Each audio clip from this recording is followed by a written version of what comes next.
किसी ने बुझा दिया मुझको।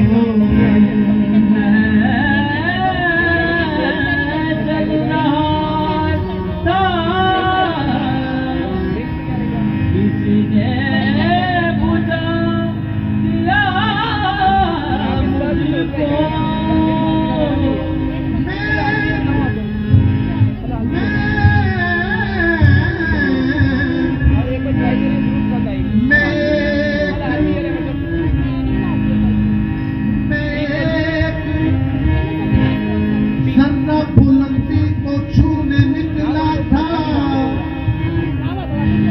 हमारे हमने जमीन पे गिरा दिया मुझको। तो गजल के बोल है, मैं होश में था तो फिर उस पे मर गया कैसे, ये जहर मेरे लहू में उतर गया। ये उस जहर की बात नहीं है जिसको शराब कहा जाता है, ये है तकब्बुर का जहर जो इंसान के अंदर उतरता है तो खुदा को जो नापसंदी की बात होती है, ये उस जहर की बात होती है। तो जब वो अपने मकसद में कामयाब नहीं होता तो किसी को नहीं ये बताता बात, ये खुद से बात करता है, अपने आप से। बात क्या करता है? मैं होश में था, मैं होश में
उस किताब में से एक खत मिला, उस खत को पढ़ा